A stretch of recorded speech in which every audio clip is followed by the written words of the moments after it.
ఎవరైతే తెలంగాణలో కొత్త రేషన్ కార్డులు అప్లై చేద్దాం అనుకున్నారో వాళ్ళందరూ ఆల్రెడీ అప్లై చేసేసారు. ఇంకా కొంతమంది అయితే ఉండిపోయారనమాట. ఫిబ్రవరి 28 లాస్ట్ డేట్ కదని చెప్పి చాలామంది చేయట్లేదు.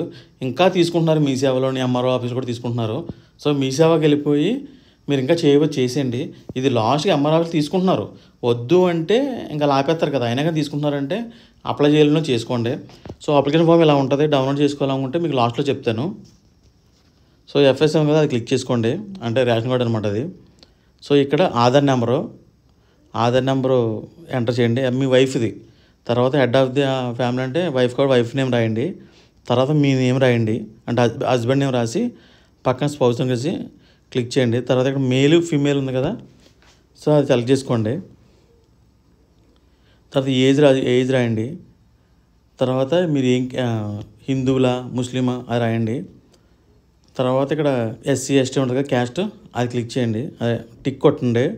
తర్వాత గ్యాస్ కనెక్షన్ ఉందా లేదని, ఉంటే ఎస్ లేదా నో అనమాట. ఒకవేళ ఉంటే ఎన్ని సిలిండర్లు ఉన్నాయి లేదా పొయ్యి ఉందా అదనమాట. సో ఉంటే ఎస్ అని క్లిక్ చేసి సిలిండర్ రాయండి, లేదంటే నో అని క్లిక్ చేసి పొయ్యి ఉంటే దీపం అని రాయండి అనమాట. సో నెక్స్ట్ ఉంటే గ్యాస్ కంపెనీ పేరు హెచ్పియా ఏంటి అది అది టిక్ చేయండి. తర్వాత ఆ నేమ్ రాయండి, హెచ్పి గ్యాస్ అయితే హెచ్పి గ్యాస్ అని రాయండి. తర్వాత కన్జ్యూమర్ నెంబర్ ఉంది కదా ఇక్కడ ఉంటుంది బిల్లు మీద, అది రాయండి అక్కడ. తర్వాత అడ్రస్ డీటెయిల్స్లో ఈ అడ్రస్ చాలా నీట్గా రాయాలన్నమాట, ఎందుకంటే మీ ఇంటికి వెరిఫికేషన్ ఈ అడ్రస్ బట్టి వస్తారు. ఈ అడ్రస్సే మనం మీ సేవలో టైప్ చేస్తారనమాట.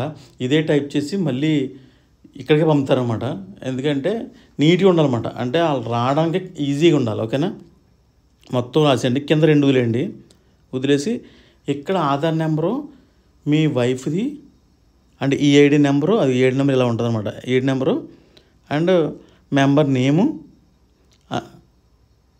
రాయండి. రాసిన తర్వాత ఫస్ట్ మీ వైఫ్ది, తర్వాత మీది అంటే హస్బెండ్ది, తర్వాత సన్న కానీ డాటర్ కానీ వాళ్ళందరూ క్లియర్గా రాసేసి ఈ ఐడి నెంబర్ రాసి 4 ఆధార్ కార్డులు ఉంటాయి కదా రాసేయండి. తర్వాత సెకండ్ పేపర్లో అక్కడ ఎలా రాసామో 1 by 1 age, gender, head of the ఉంది కదా హెచ్వైఎఫ్ అంటే వైఫ్ ఎస్ అని రాసి, మిగతా రాస్తాం కదా మనది ఇవన్నీ ఉంటాయి కదా, అంటే హస్బెండ్ కార్డు ఉంటాయి కదా, నో అని రాసేయండి. ఇక్కడ నో అని రాసేయండి. హెచ్ఓఎఫ్ మాత్రం హెడ్ ఆఫ్ ది ఫ్యామిలీ ఉంది కదా ఒకటే ఎస్ అని రాయండి పైన, ఎందుకంటే వైఫ్ పేరు పైన రాసాం కాబట్టి, వైఫ్ పేరు కింద రాస్తే ఆ ప్లేస్లో అది రాయండి. ఓకేనా, ఇది క్లియర్గా వాళ్ళకిలాగే వాళ్ళ name, reason, mobile number, Aadhaar number. Mobile number నీట్గా ఇచ్చుకోండి, తర్వాత నెంబర్ తీసేయకూడదు అనమాట, ఎప్పుడు పర్మనెంట్గా ఉన్నది ఇచ్చుకోండి. ఇచ్చుకున్న తర్వాత ఇవన్నీ ఫిలప్ చేసేయండి, అంటే దేని ద్వారా సెండ్ చేసావు, పోస్ట్ అంటే డైరెక్ట్ ఇచ్చాం కాబట్టి అవన్నీ క్లిక్ చేయట్లేదు, జస్ట్ సిగ్నేచర్ చేయండి. ఈ అప్లికేషన్ ఫామ్ ఎలాంటిదంటే ఆన్లైన్లో పెట్టుకోవడం అనమాట ఇది, అందుకే ఫోటో 3 MB అప్లోడ్ చేయమని చెప్పి ఉంటుంది దాని మీద, అవన్నీ మీరు ఏం చేయట్లేదు, జస్ట్ సైన్ చేసేయండి. జస్ట్ డీటెయిల్స్ అంతే, ఎంతకన్నా ఏం ఉండదు.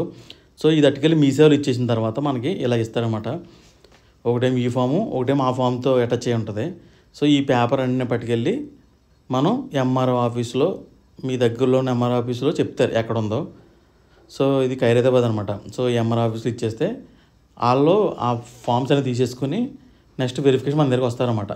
సో మన దగ్గర ఒక ఫామ్ ఉంది కదా, అది మాత్రం ఆ స్లిప్ మాత్రం జాగ్రత్తగా ఉంచుకోండి.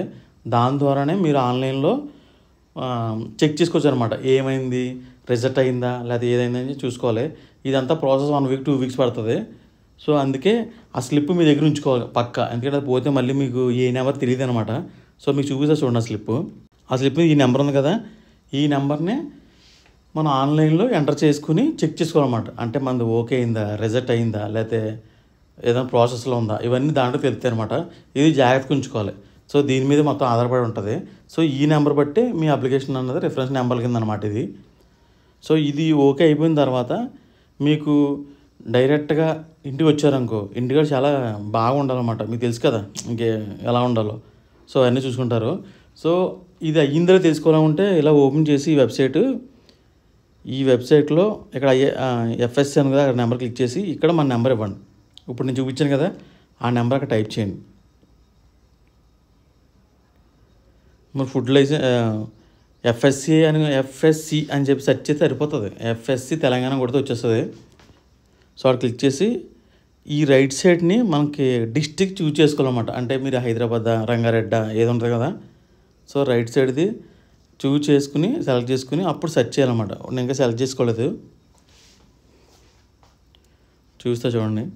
అది హైదరాబాద్ సెలెక్ట్ చేసి జస్ట్ సెర్చ్ చేస్తే మనకు రావాలన్నమాట. అయితే నేను ఇచ్చి 2 days అవుతుంది కాబట్టి ఇంకా రావట్లేదు, టైం పడుతుంది. సో తర్వాత ఈ కింద సెకండ్ ఆప్షన్ ఉంది కదా, ఇదేంటంటే రేషన్ కార్డు నెంబర్ ఉంటుంది కదా, అంటే దాంట్లో పిల్లలు తప్పు వచ్చినా, పిల్లలు యాడ్ అవ్వకపోయినా ఆ రేషన్ కార్డు క్లిక్ చేసుకుని ఆ నెంబర్ క్లిక్ చేసుకుని సెర్చ్ చేసుకోవాలన్నమాట.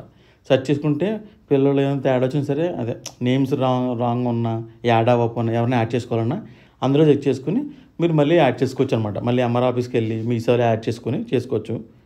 నెక్స్ట్ ఏంటంటే ఓల్డ్ రేషన్ కార్డు ఉంది కదా, సో దాంట్లో చేంజ్ చేసుకోవడం కూడా సేమ్ అంతే అనమాట. ఇవన్నీ దానికే, అందుకని ఏం కాదు. ఇవన్నీ తెలుగులో డీటెయిల్స్ కావాలనుకో, మీకు తెలుగులో నీట్గా రావాలనుకో, తెలుగు TechieLohithi.com అని చెప్పి గూగుల్లో సెర్చ్ చేయండి.